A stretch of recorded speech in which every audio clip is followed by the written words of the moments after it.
Hello, my name is Greg Madison, and this is The Living Process. Welcome back.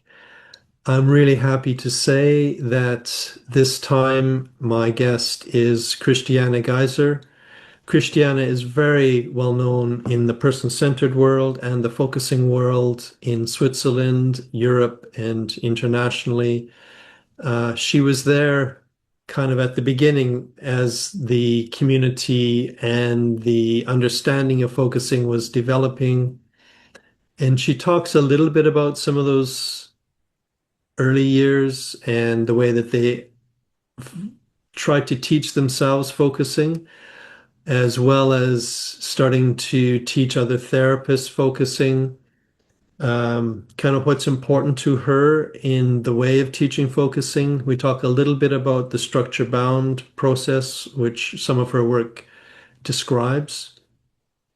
And then we end with a little bit of a discussion of what's important at this point in her life and sort of more of the existential questions of how to reconcile one's wanting with one's possibilities.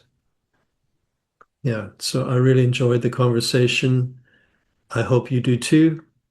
Christiane Geiser.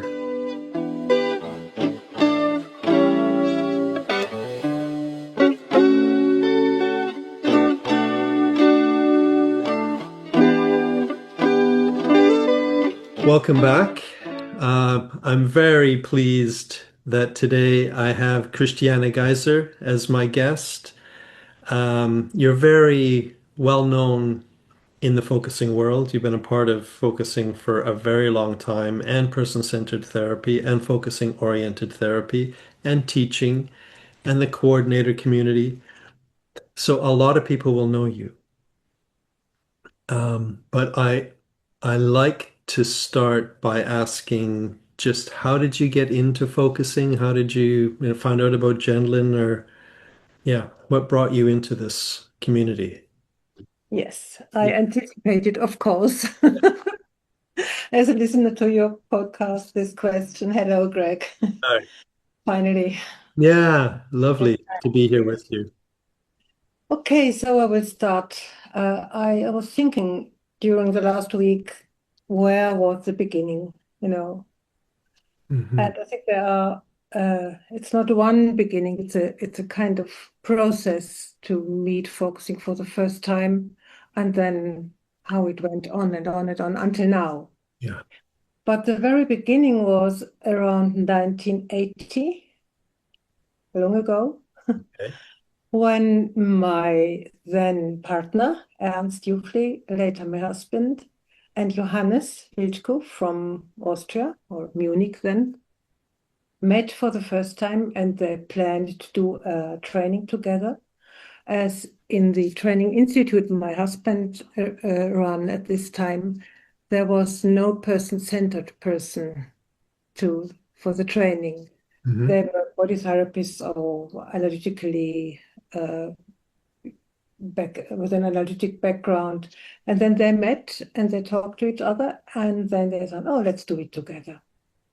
And then the next time Johannes came back from the USA with Gendlin's focusing some of the papers, papers in this time Hmm. before the internet, just printed out, unreadable, copied,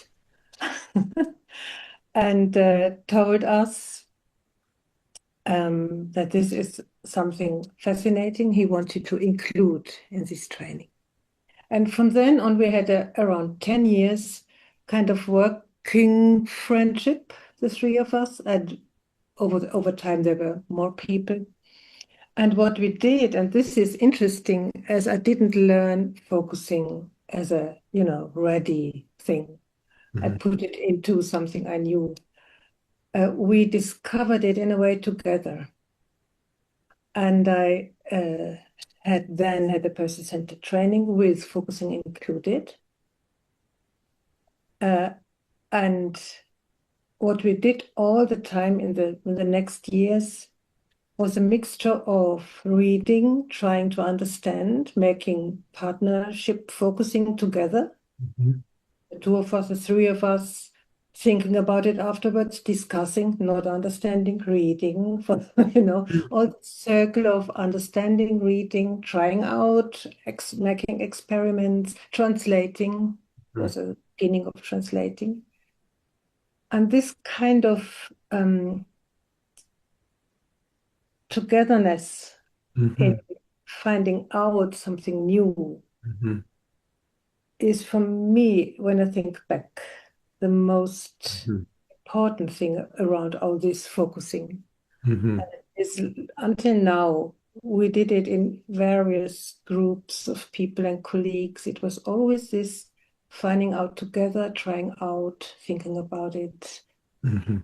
and sharing this intellectual pleasure and the doing it and Yeah. learning by doing, how different we all learn, how differently we all teach. Yeah. Always starting a new cycle when a new or something new was coming up. So let me just say that back to you, because that I immediately get a sense of that as you're talking about it, that what felt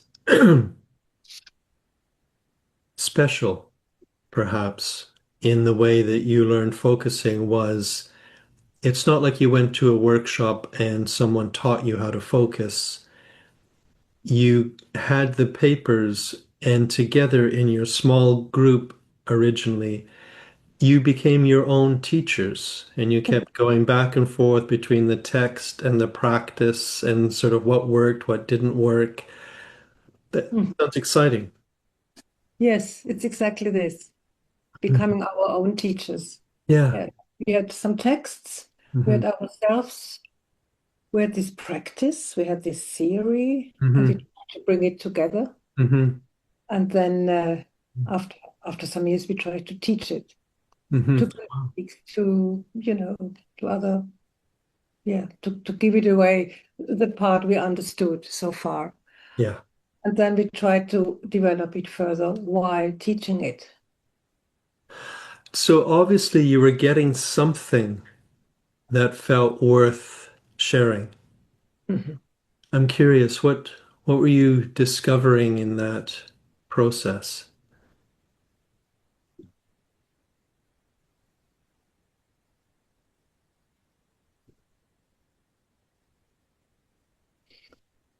I think two things come to my mind. Something for me personally, I rediscovered things I knew Hmm. from myself, from just being in the world, Yeah. and thought, oh, this is called focusing. Yeah. I Yeah. remember some of your guests say this. There was something before, and then I had a name for it. Yeah, exactly. And I want to tell later on how I had my difficulties to learn it myself. But this was a personal thing, how I needed to be taught. So, Hmm. and the other thing was this kind of freshness or courage or stubbornness Gene had sometimes in his way of thinking and way of talking. And there was this feeling of it's worth it to go with it and to learn more. Hmm. Yeah, there was something about what you were already experiencing and what you were reading that it was clear there was something to this. Yes. Yeah. And it was for all of us and all people who came. There was something which in the beginning when something new comes up in the psychotherapy world, it could have been a flop, just a hype or Yeah. something. And sometimes we talked to each other when we had our summer schools and winter schools and all these offshoots, you say, like plants. Hmm. There's everywhere. We thought, oh, maybe uh, it's over next year. But more and more and more people wanted to learn it. And each time when we started anew, at the first evening, we were standing there or sitting there and asking each other, how did we do it last year? How did we experience? tell me, how did we do it? And then, of course, we all laughed and said, okay, it in a way belongs to focusing that we don't know, and we have to start Yeah. anew. And this kept us going. Just it was joyful. Hmm. It was work, of course, but it was a kind of joyful work and a very um, collegial. It was not Hmm. a top-down Yeah. thing of organization. We tried, and in the pauses in between, we talked about it. How did it function this time? So we did it. Tried it out this way. Hmm. Let's talk about it. And so we learned. It was a continuous learning process. Yeah, I love that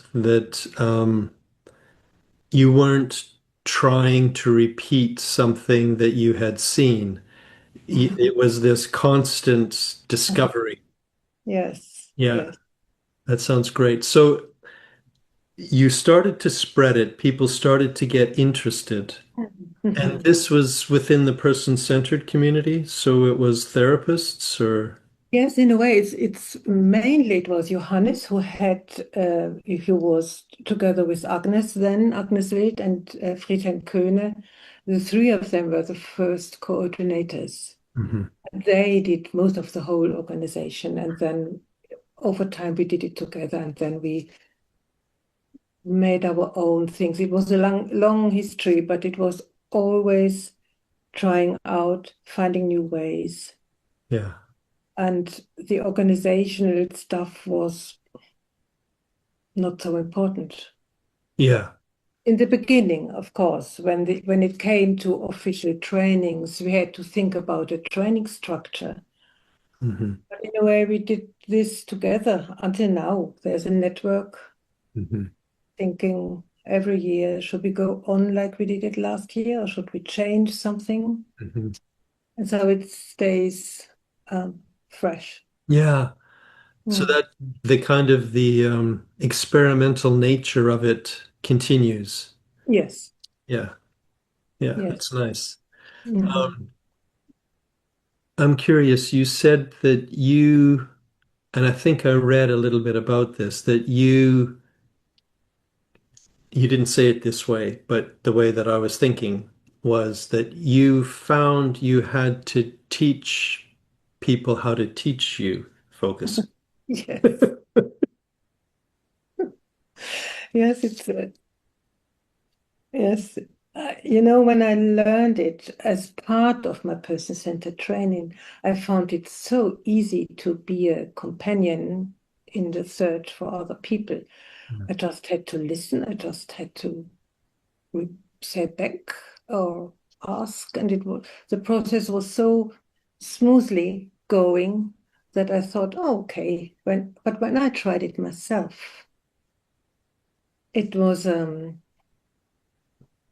not in the beginning, but when it was mainly a person-centered trying out of saying back. But when after a while, this six-step focusing, when the book came out and we all were sitting there with these six steps Uh, and trying to do this in the order, from one to six. And of course, after 10 minutes, we found out it's a cyclic thing. It's someone loses his cleared space and we have to begin from, we have to start from the beginning. And this was a learning process as well.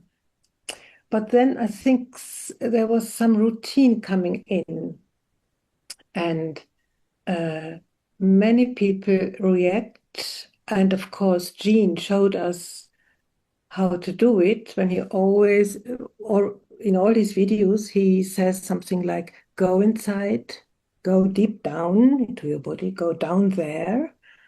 And of course, this was something we tried to understand and asked people, and many of them found something mhm, inside.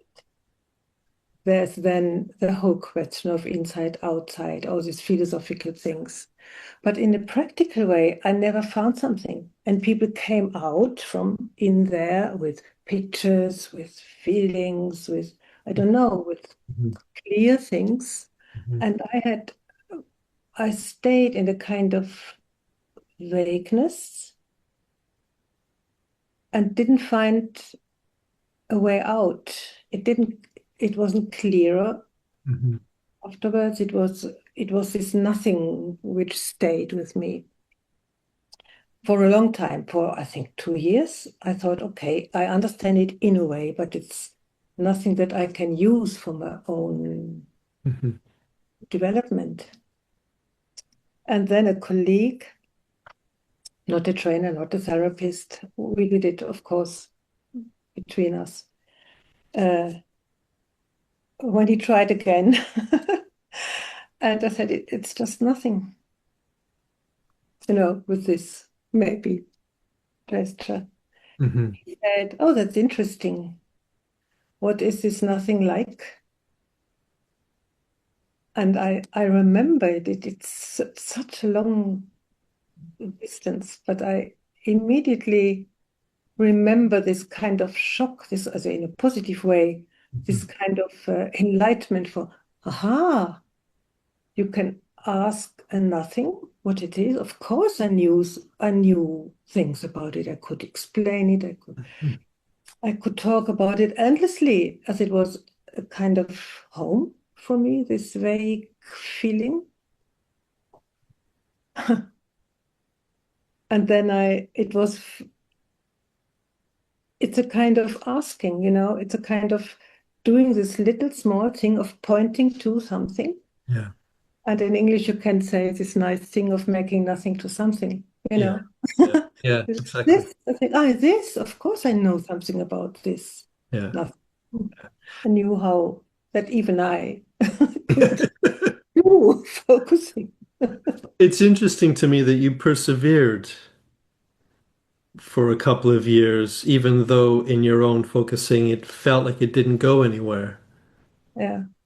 What made you continue? I think a lot of people do come into the focusing world and then leave, and we don't see them again. Yes. Okay, I was in this community, so to say, with all my friends and colleagues, and Yeah. I was the one who was a bit, with this vagueness. It wasn't something, it wasn't so important.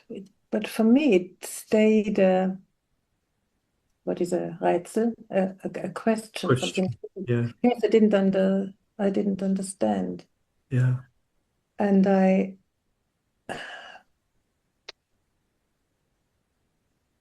I don't know, maybe from time to time there were little glimpses of something, Yeah. like Okay. moods, or like no one asked after an atmosphere. Mm-hmm.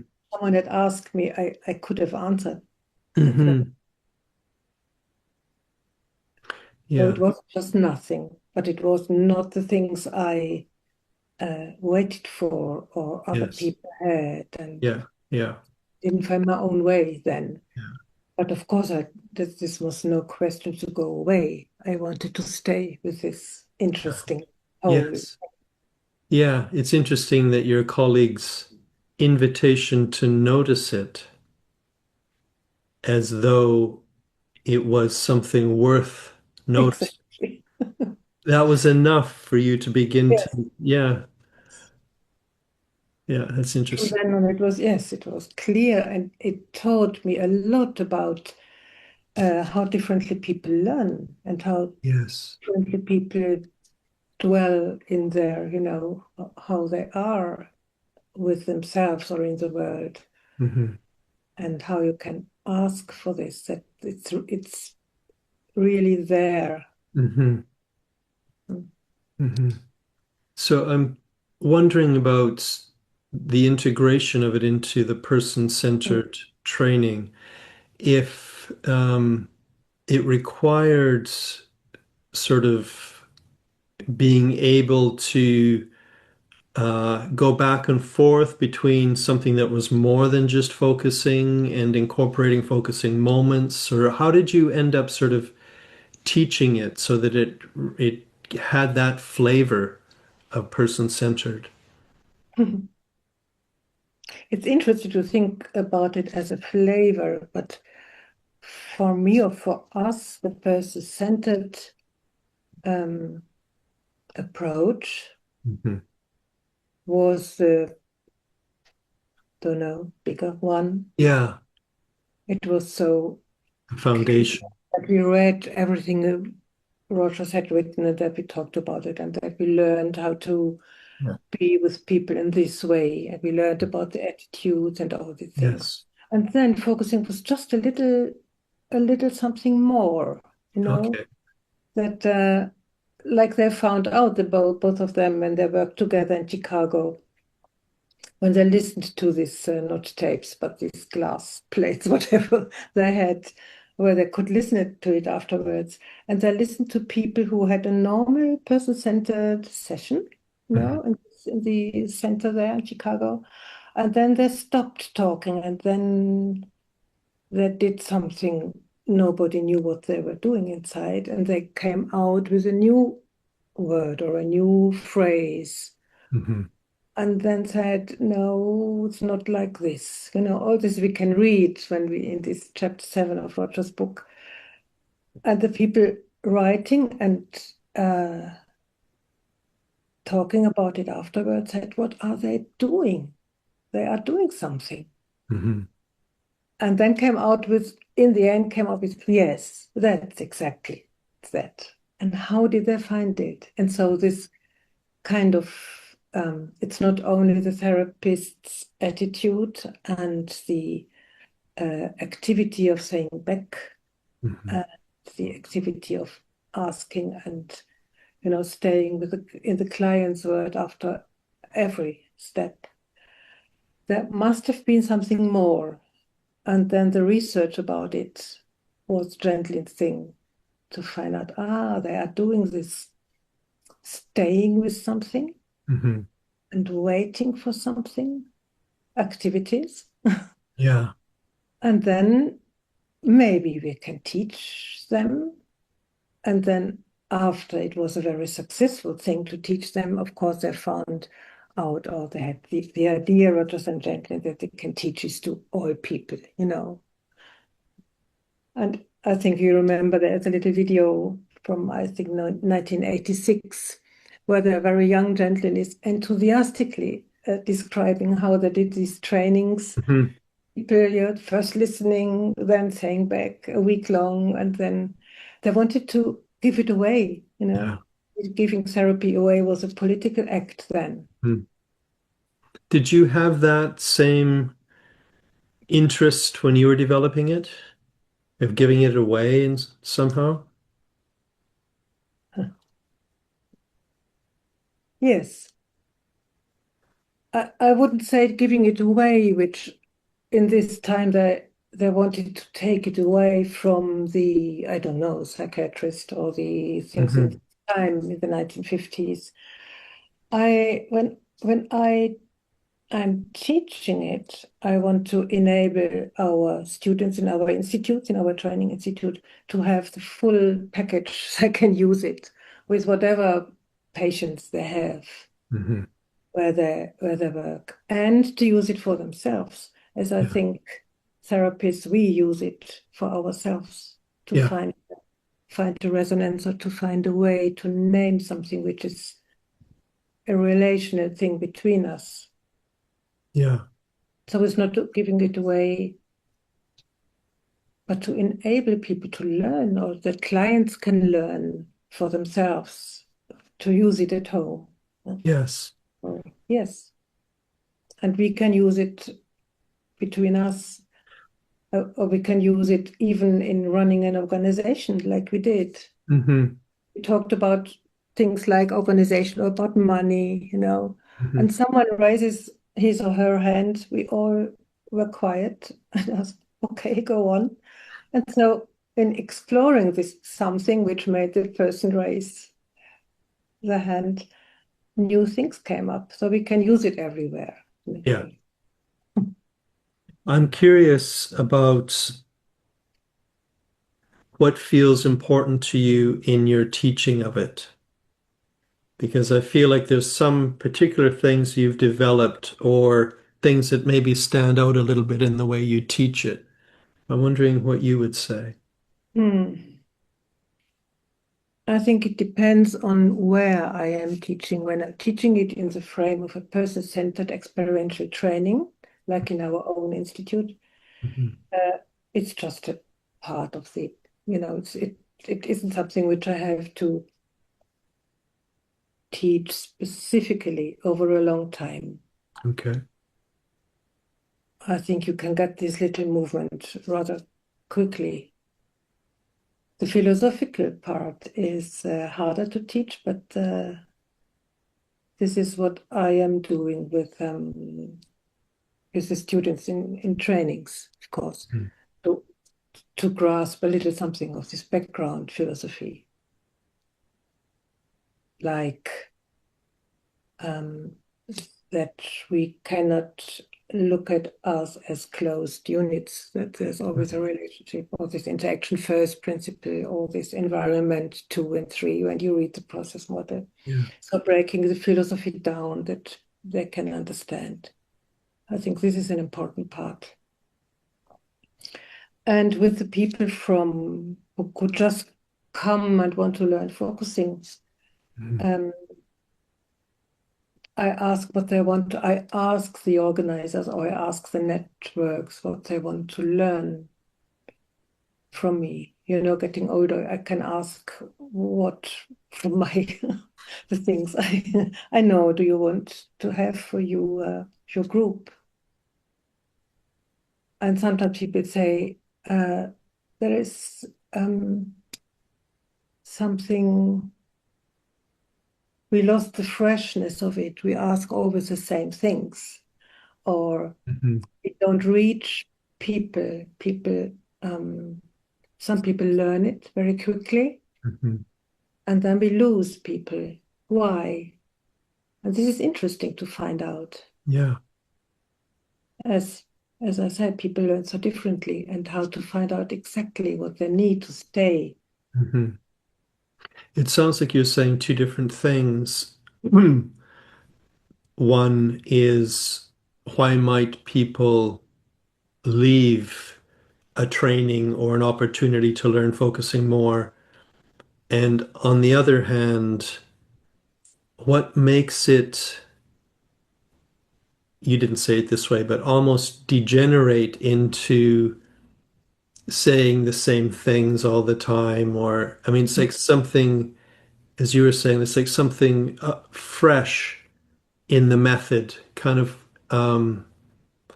this the spirit of it or something gets sacrificed to the practice of it or the method or something. Yes, sacrifice is a big word, but I Hmm. think it's this direction Hmm. to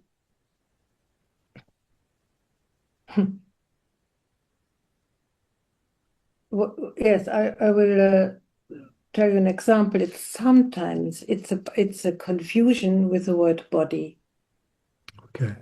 of course, as Jean named two different things. Body is Yeah. our physical body and the body in situation. Hmm. There is very often a misreading or misinterpreting interpreting this of this Hmm. when people mean the body and situation where we have to focus into. Hmm. We have, Jean says it very clearly, we don't focus into our bodies inside, we focus into our situations. Yeah. But this sometimes get lost in training where people then understand, oh, I have to, it's a question of a precise language. Oh, I have to go inside and find something in my physical body. And of course, you can find things, but the question of how is it in relation to my situation Hmm. can get lost. Hmm. There, the language is a bit sloppy, I say, or a bit, you have to be precise. What body do we mean? Yeah. That's interesting. Um, I was wondering if you also meant, but maybe you don't mean this, that sometimes in therapy there can be um, a tendency for something to become almost slightly ritualized and become almost like a technique. Mhm. And that at times maybe that's helpful, and I think it's very understandable. Um, but that maybe something is lost in that. Mhm. I'm wondering if you feel like that. Yes, yes. I don't find it, I don't, it's not so obvious in therapy, in a therapy training, as we are, of course, in supervision, we find it out immediately if someone tends to be repetitive, yes. Hmm. Hmm. And, but in normal focusing trainings, focusing as such, there are many rituals we all know. And I just remembered something from last summer, last year, or whenever, in our association, EFA, European Focusing Association. We meet once a year Hmm. with many people. And then we were together. And then there's always a question in the morning, who is doing the attunement? And attunement means someone says what we have to do, where we sit in a circle to start with the day. Yeah. This is always for me a slightly irritating thing. And this is very ritualized. Put your feet on the ground, close your eyes, breathe, put your attention into your body. And I don't belong to the people who learned it in a good way like this. Hmm. And so I sit there and think something or do something for my own. And then um, we had, there are always people we don't know. And there was a young colleague who came, his parents came from Norway. And we have our, at the moment, President Sari, who comes from Finland. And then they said, can I do it in my mother tongue? And then we were sitting there listening one day and the other day to someone in Norwegian and someone in Finnish, which I really had no clue at all. Hmm. And um, it was in a way very moving, unexpectedly, to sit there and listen to this sound and this melody and this music. And Hmm. in a way, we all know what to do. Hmm. Hmm.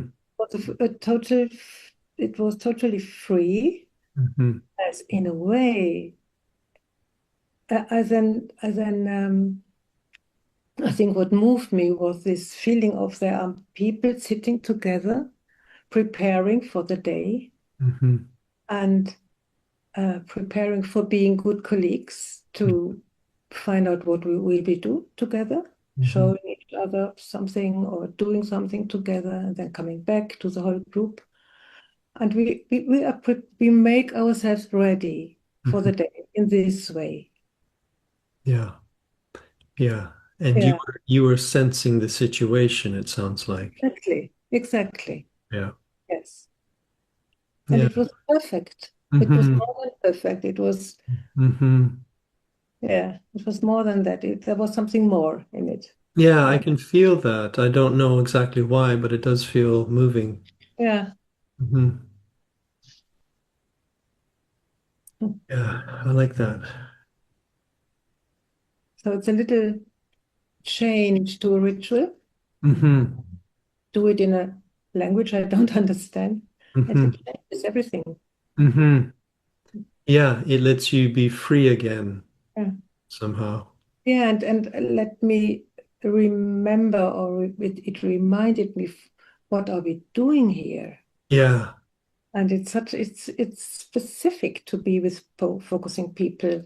yeah, It's a difference. Or also at the big conferences, yeah, something is different. yes, yeah, Mhm. yeah. That's really interesting. How would you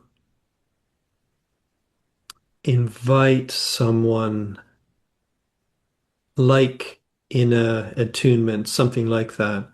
How Mm. would you invite someone to sense the situation rather than sensing into some separate self?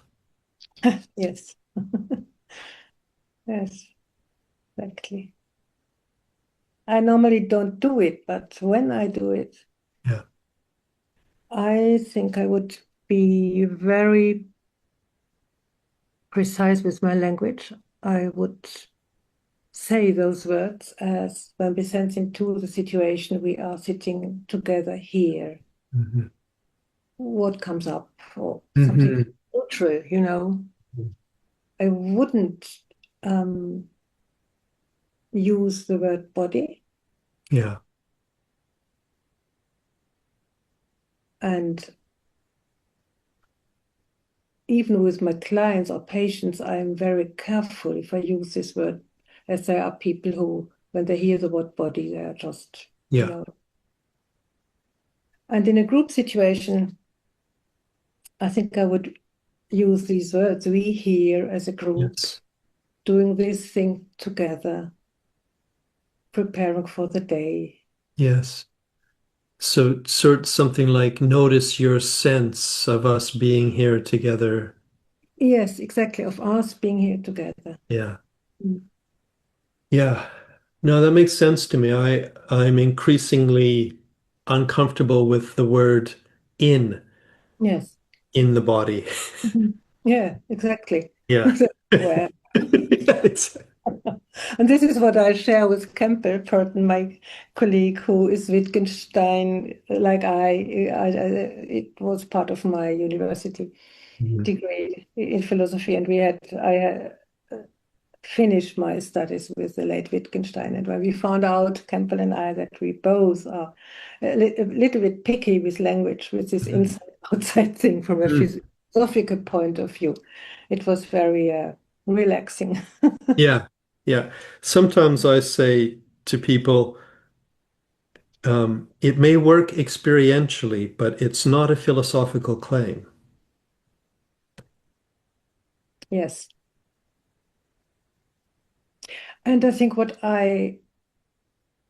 before I learned focusing, um, I never realized that my normal way of being always was Yeah. non-separated. You know, Mhm. when I look outside, I look, Mhm. you can see it's green, and behind these trees, there's the river. Nice. And then I'm always with the sound, and there's the sky, and there's always this nature which I cannot separate myself. I'm a different person when I'm in a town or in a Yeah, yeah, when the curtains are drawn, yeah.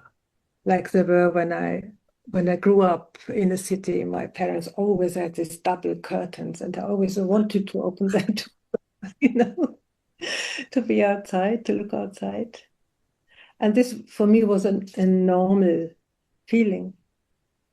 And when I learned focusing and I had to um, concentrate on only this part of me, and Yeah. then inside it was strange. I think in hindsight, in retrospect, I think this is why I didn't understand it in a deeper way. Of course, I could do it, I could learn it, but it wasn't my experience. Well, I'm wondering if what you're saying is that maybe that was a part of why you were finding nothing, that there was Mm. something I odd think, about. yes, this is when I thought I will talk to you, and I think back. It came for the first time. I thought maybe this Yeah. is the explanation. Yeah.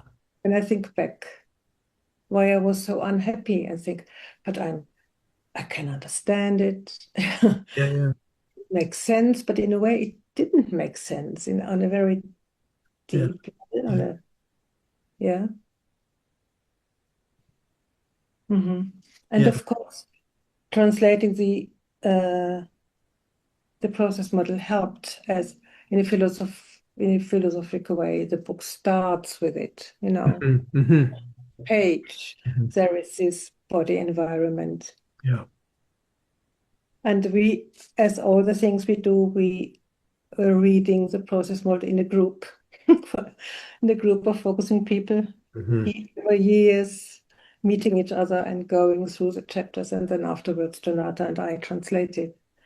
And then it all made more sense. Yeah. Yeah. Can I ask just, and this is just out of my own ignorance because my background isn't person-centered. I It's see. I know you're an it's existential. existential. I'm never absolutely clear what the difference is, Mhm. but I know that one of the differences is I don't know the person-centered tradition that well. Maybe that's the only difference. But Uh-huh. so that's where the question's coming from. I was wondering if there's something in Gendlin's philosophy, the interaction first, this kind of you might even say he doesn't say it this way, but almost like the decentering of the subject in that where this kind of open interaction, a person is interaction. If there's something about that way of understanding what a person is that is somehow different from the person-centered tradition, or the reason I ask is I often supervise people from different modalities, and if I supervise someone from a person-centered training, they often seem to really be clear about that person over there, their process over there. I don't want to get in the way of it, being extremely respectful, not being directive. And Yes. so just wondering if yeah, how the two went Mm. together. Yes, it's an interesting question. And I think you are right in sensing this. Tension or something. Yes, anyway, it's a tension between the pure or classic or conservative, Okay. the, the people we all know. In the beginning, it was more than nowadays, but you can find it even now. Hmm. Uh, and people were at the first person centered and experiential conference in Leuven, then very hostile to, you can read it in, is a question and answer paragraph behind his lecture, Uh-huh. that he's directive, that he says what people have to do, and it is it is a no-go in the person-centered approach. Okay.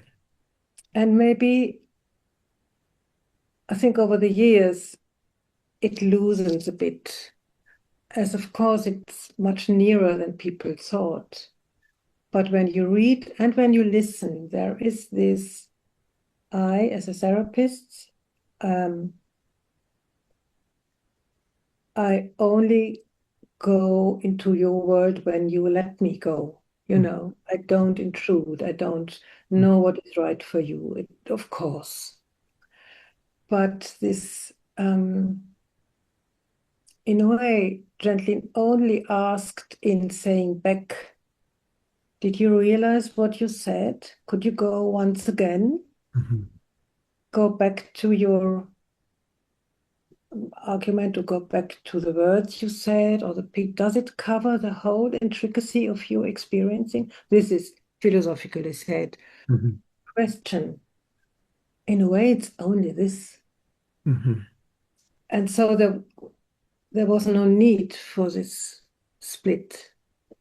But of course, when you concentrate on teaching this approach, and then these steps, and it's like a method, and like Mhm. then people say no. Yeah. And of course, in the beginning, uh, Gendlin said that he learned it in Leuven from German Leiter and Mia and these people, that they send their clients to other people to learn focusing and then come back, which in the way we did as well in the beginning. As I go to these focusing summer schools and then come back Mhm. to deepen your experiencing in this kind of being with themselves, Yeah. asking and responding to your responding, as Campbell says in a very nice phrase. Hmm. Yeah. And it's only this, but it makes a difference. Hmm. Yeah. Yeah. It's interesting. I've often wondered if focusing should be marketed as a kind of pre-therapy before going into therapy, do a focusing course to get the most out of it. Would be a nice experiment. Yeah, why not? Yeah. Mhm. But can I ask, now that we're talking a little bit more about teaching therapists and the way that you do it, one of the things I really appreciate in your writing and your teaching is this emphasis on kind of the structure bound kind of process, because I don't think that gets very much attention. I know. And I don't think Jean gave it all that much attention. No.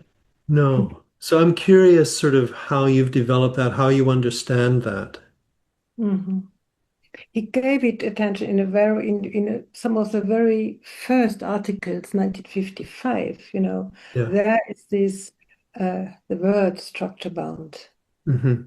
And it's not a process, but it's a structure bound thing to repeat something and to read an old context into a new situation, Hmm. which is very easy to understand in a way. But he didn't dwell on it. He didn't Yeah. make something out of it.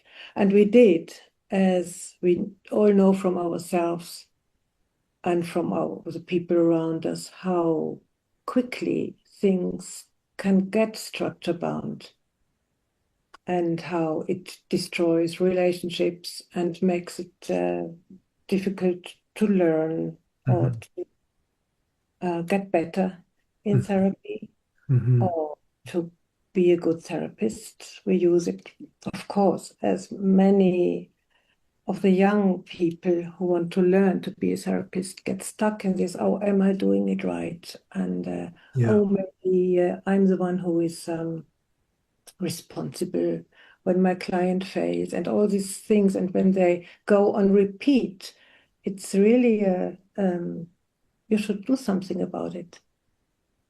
It's really they are feeling bad. They could be when they understand it, what it is all about, and try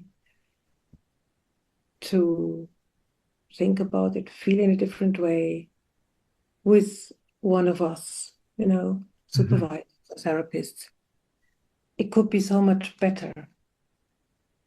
And of course, it doesn't go away, our structure bound way of living or thinking or feeling. But with a bit of knowledge, I think to know something is crucial in this. I think, that's what I'm doing. Yeah. And when we start to explore it in groups, Hmm. it was always every time moving again, people said, oh, I thought I'm the only one who thinks this way or feel these feelings. And people in the group say, here, and they are sitting at the desk together at the table and talk to each other. Ah, yes, oh, you know it as well. Oh, they say um, uh, they are shocked that people are different. Hmm. And then they hear we don't put a structure from the outside. We developed it uh, through asking people and asking again and again, tell us, it's your world. We have no idea. You have to tell us exactly what is going on inside, Hmm. or what you do in your situations. And so we learned and learned and learned so much. And then afterwards we invented names, together with the people. How would you call it? Yeah. Your world, your Yeah. specific kind of structure boundness. Yeah, exactly. Yeah, and then after a while there's some humor in it. We say, okay, here we are again, another round. But I guess when I'm listening to you, I'm thinking these kind of structure bound, these kind of repetitive patterns that we live in within, sort of in a way. Exactly. Yeah, that they're more difficult for us to notice. Mhm. That one way of noticing sometimes is a focusing practice that eventually you stay with something that seems so familiar and you stay with it long enough and suddenly you realize Yeah. that's something. Yes. That's not just the way it is. That's actually something. Exactly. Yeah. Or the other thing, and this comes from reading one of your papers, that maybe it's also from the presentation of difference. Mm. When you start to realize, oh my goodness, other people are so different than me, then Oh, the way you are becomes interesting. yes, in a way. Yes. You start to think, and me? What Yeah. about me? Yeah. You become a Yeah. little curious. It's like, oh, Yes. Yes. Yes. It's much, all these courses were about curiosity. yeah, Me, oh, really? What would I do in this situation? yeah, And telling each other, it takes away the shame. Of um, course we are ashamed, or we think, oh, we could never ever talk about things I'm thinking when I'm on my own. mhm, But over time, we get used to it, and then we can talk to each other, and then we can um, look for help in a different way. Then we can say, look, I'm stuck again in this. mhm, And my mhm, patients or my trainees come back and say, I'm again in this, going round and round in circles. I say, don't don't worry, it's normal. mhm. Of course we go back, but we can point to it like you say, and like it's this again. And Yeah. so we have something to look at, to talk about, to handle. Have you found particular ways that are quite useful in your experience of working with structure bound or frozen holes or whatever? Yeah, the frozen holes, exactly. We found this term first in the 1964 article, the frozen holes. I loved it. I said, yes, exactly. Hmm. It's like something is flowing in a river and doesn't change. Yeah, yeah. Then later on, I discovered this early article with a structure bound, which I loved because it's not pathological. Yeah. It's not a disturbance where you have to go to a psychiatric Hmm. thing to find the right wrongness. Yeah. When I think about my practice with Hmm. normal clients or patients, Yeah. um, I think the best entry is when they come and say, I want to work on something I'm doing again and again. Hmm. Then I know, oh, there's Hmm. some, uh, they know already that they are doing things Yeah. again and again. Yeah. This makes it much easier. And if not, it can take time until it happens between us. And so, in this relational way, I can try to name it and try to look what can we do, the two of us, Hmm. when this happens again and again. Hmm. So just by bringing awareness to it and beginning to explore it. Yes, to explore it and bring it into the relationship, as it's a Yes. relational thing always. Yeah. Yeah. Yeah. Yeah. And so it takes a little bit of courage for us as therapists, but Hmm. Hmm. of course, as Roger said, you have to be courageous anyway when you listen or when you are congruent like he Yeah. So names it. I'm getting the sense that you would welcome the use of sort of self-disclosure and being transparent with your clients at times. Yeah. Mhm. I have to. It was not easy in the beginning, as you know, I'm rather a shy person and I don't intervene quickly. But after a while, I learned I have to. So I had to learn to, you know, be like this and open my mouth and say something. Yeah. Just on the structure bound thing, again, it's reminded me of a recent paper of yours where you're talking about sort of teaching and professionalism. Yes, it's And a paper which will come out at the end of the year in a person-centered journal. okay, yeah. Yes. Um, I was wondering if we could say that the kind of professionalism that you're sort of challenging in that paper is almost like structure bound. It is. Yeah. Yeah, it's just, you know, to that our profession gets more and more and more into this academic, Yeah. scientific things. We all have to do more and more of the same, Hmm. to be academic, wanting to be highly professional. Yeah. And as I tried in this article, you can think about this word and what we are doing as professionals in a different way. Hmm. How would you like to think about that word? How would you like to be able to define being professional as a therapist? Hmm. Big question at the end of it. I don't mean that we don't read all this literature, and I don't mean that we do not have to know all this psychiatric diagnosis schemes and all the new things which come up. But what I mean is not, when I think about it now, that we shouldn't lose the basics Hmm. of what we are doing, Hmm. you know, person to person, Yeah. and not lose the, there's all the things we talked about, this being embedded in situations and in a situation together. And when people go home, they have their things to handle with. And to prove in a way that, for example, finding out something about the structure boundness is a professional skill. Hmm. So Yeah. What comes to me when I'm listening to you is it's like that we want to be careful not to lose the kind of foundational being qualities of, exactly. yeah, of being a therapist. Hmm. Hmm.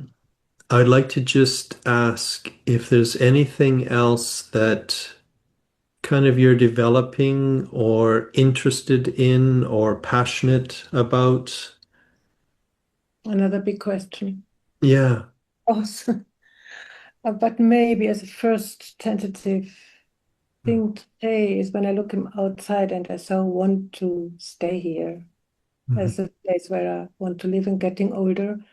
And recently had a kind of, I broke my arm, and suddenly it was all questioned. Mm-hmm. I I needed so much help. I couldn't uh, walk anymore the river as I have to climb. I need my hands, I need my Mm-hmm. legs, and I need my car to drive 300 meters to the next bus. Mm-hmm. And then I can go on my own. But suddenly I thought, oh, does getting older mean I have to go away from here, you know, where I really have the feeling of belonging? Mm-hmm. And what of my professional things I want to do needs what kind of uh, fitness? I don't know, to go on. Yes. Mm-hmm. Easy to sit here. I can do it until my mind is no longer no longer okay, but I can do it. But with walking and traveling and all these things, which is not so easy, or might not stay easy, getting older, there are questions. It's not only what I want to do, but what I am able Yeah. to do getting older. Yeah. Maybe the That's, first yeah. first question into this, yes. Yeah, it feels profound Hmm. that it becomes a question of kind of what Yes. am I able to do, not just what do I want to do or where do I want to be, but Mhm. what is actually possible. Exactly. Mhm. Yeah. And it's, of course, it's the same thing, me in my situation. Yeah, exactly. The Yeah. definition of situation changes. Yeah. I never thought about these questions when I was younger. Yeah. Yeah, Yeah. yeah, exactly. Yeah. Mhm. And it's part of the profound aspect of it, to me at least, when I listen to you, is that you have a sense of belonging. Mhm. That is something about the way you live that situation. It's called belonging. And so the question of what is possible is very, very different if you're starting from that sense of the situation that you belong. Yes. To Yeah. find new ways of belonging, perhaps. No, Yeah. it's not something I was thinking about. Only recently, this, of course, this question came up. Hmm. Yeah. Like, is Mm. that sense of belonging something that you can bring with you to another environment? Exactly. Yeah. Without living in nature, without being embedded in the seasons and Yeah. things. Yes, I have to think about it. Yeah. It looks so beautiful there. It is. Yeah. Yeah. Okay. Thank you very much for talking with me. I really appreciate it. Thank you, Greg. Yeah, it's been a pleasure. You as well. Okay. Bye for now.